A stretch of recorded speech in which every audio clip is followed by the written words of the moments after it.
this is Jen from Windrose Fiber Studio, and today we're going to explore all things double crochet. So let's start off by just looking at a double crochet.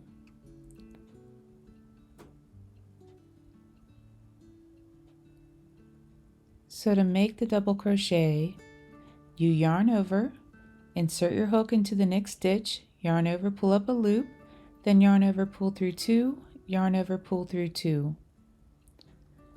I'll do a couple more. The double crochet is a popular stitch and a very versatile one. So let's take a look at what you do when you get to the end of a row of double crochet. There's a few options. Very often you just chain 3 and turn. Chaining 3 brings you to the height of a double crochet. When you chain 3 and turn, and then you work in the very next stitch, you get an edge that has a gentle scallop like this one. Pattern should specify, but most often when you chain 3 and turn and then work a double crochet into the very first stitch, the turning chain 3 is not counted as the first double crochet of that row. It is simply a turning chain. Conversely, if they have you skip the first stitch and double crochet into the second stitch, the turning chain 3 acts as the first double crochet of that row. When you get back to that beginning chain 3,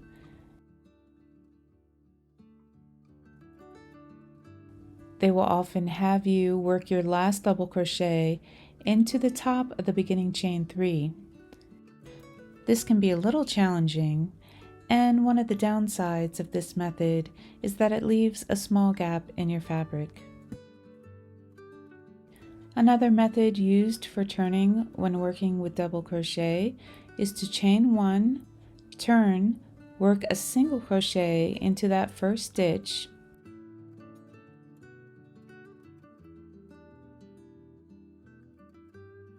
and then insert your hook under the front post of the single crochet you just made, yarn over, pull up a loop, yarn over, pull through 2.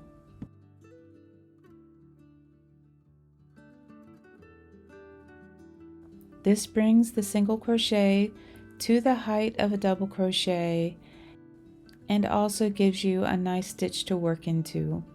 The benefit of turning with an elongated single crochet is it gives your fabric a straight edge. Moving on to work a double crochet increase, you simply work 2 double crochets into the stitch indicated.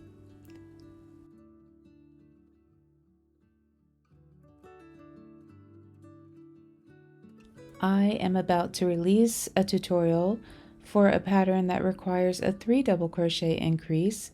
In this case, you would simply work 3 double crochets into the stitch indicated by the pattern. You can also make a decrease written as a double crochet 2 together. Yarn over, insert your hook into the next stitch, yarn over, pull up a loop, yarn over, pull through 2, then yarn over, insert your hook into the next stitch, yarn over, pull up a loop, yarn over, pull through 2, and then yarn over and pull through the 3 remaining loops on your hook.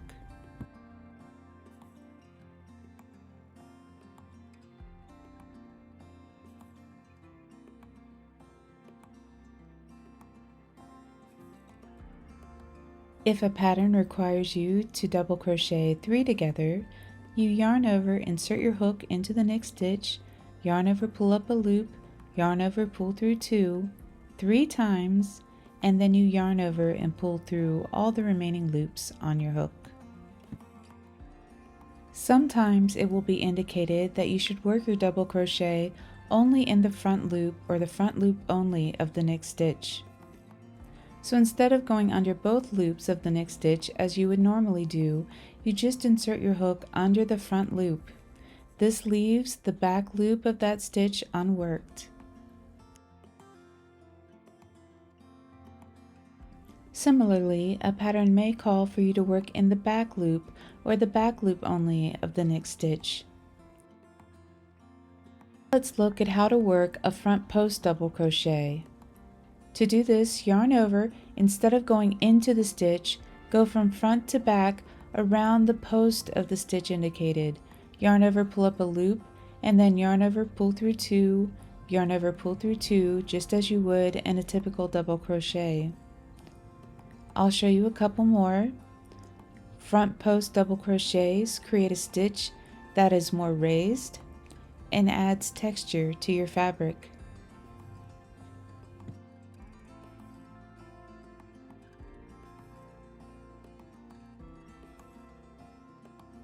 Here's what those front post double crochets look like from the front and also from the back.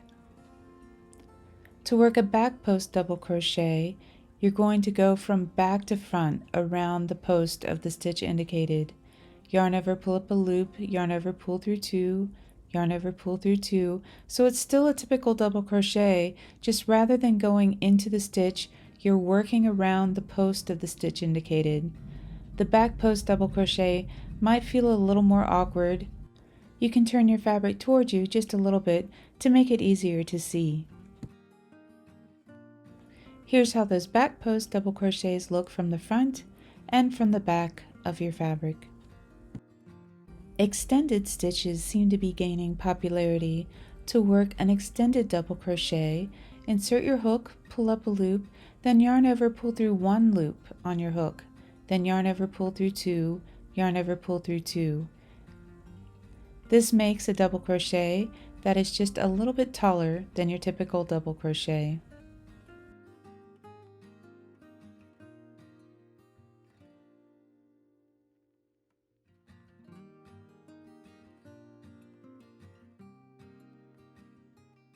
There are a couple ways you can begin a project with double crochet. You can double crochet on a beginning chain. To do so, chain 3, and that gets you to the height of your double crochet, and then you'll work your first double crochet into the 4th chain from your hook. I like to recommend that you work in the back bumps of your beginning chain. This creates a very nice looking edge for your finished piece. So you can see I'm counting down, yarn over, inserting my hook into the back bump of the 4th chain from my hook, and then I start working my double crochets.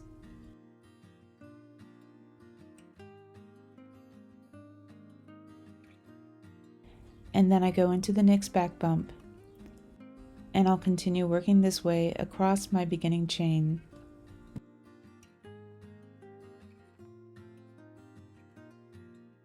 I'm just jumping ahead to my last double crochet so you can see what this beginning chain looks like with double crochets worked across.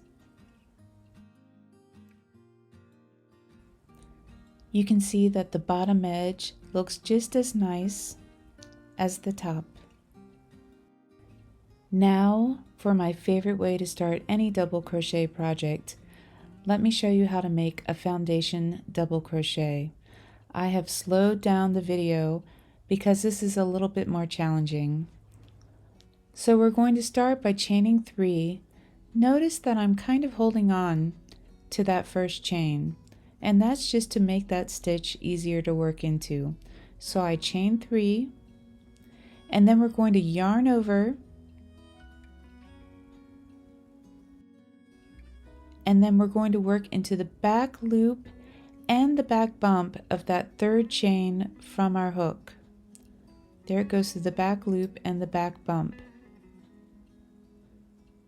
Then you yarn over, pull up a loop, and now I'm going to hold on to the working yarn again. You see how my thumb and middle finger have jumped up to grab the working yarn, and now I'm going to yarn over and pull up a loop. That creates a base chain. Then yarn over, pull through 2, and yarn over, pull through 2. Because I'm sort of holding that base chain, it makes it very easy for me to see where I'll be working my hook into next. If I'm holding that back loop, I'm going to go under that piece of yarn right above my thumb. So yarn over, you go under that yarn and under the back loop. So you're basically just working into the chain that you just made. And now I'm going to hold the working yarn again, yarn over, pull up a loop. So there's our next chain, then yarn over, pull through 2, yarn over, pull through 2, there's the double crochet on top of that chain. Let's go again. Do you see how easy it is to find where to put your hook when you're holding on to that beginning chain? You do not have to do it this way. I think this is something that I got in the habit of doing because it just guides my hook and makes it really easy for me to see where my next stitch is going to be placed without having to think very hard about it. The advantage of a foundation double crochet is that you're making your beginning chain and your first row of double crochet all at once.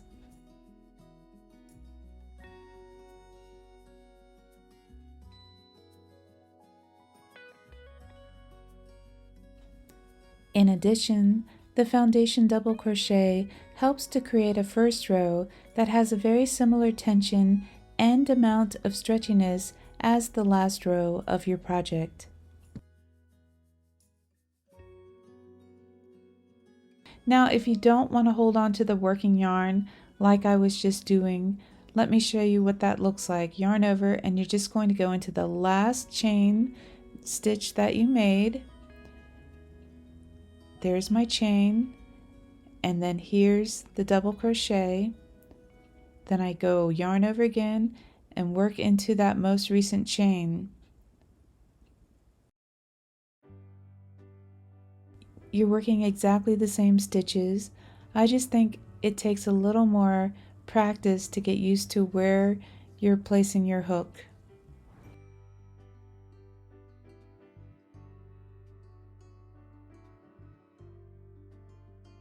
You can also use the foundation double crochet to add length to a row. So if I want to make a few more stitches here, I just yarn over, I go into the base of the last stitch, then yarn over, pull up a loop, yarn over, pull through 2, yarn over, pull through 2. You can see I'm now just working a foundation double crochet. And I can do as many of these stitches as the pattern requires or as I desire.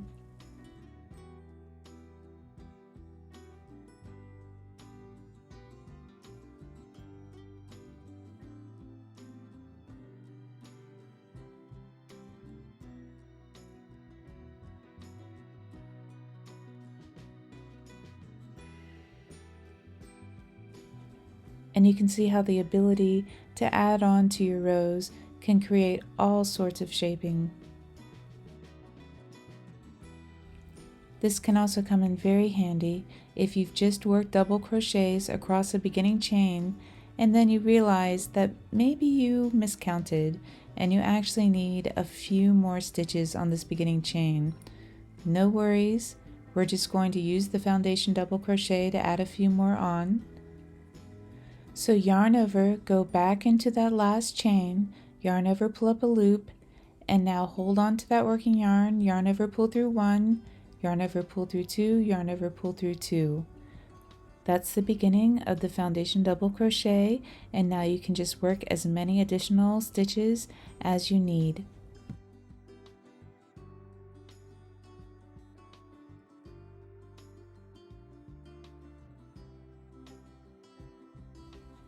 Can you believe that we just explored over a dozen aspects of double crochet? If I missed something, please let me know in the comments below. If you enjoyed this video or found it helpful, please hit like and subscribe. I share new videos on Tuesdays, and I can't wait to share more tutorials and patterns with you. Thank you so much, and I'll see you next time.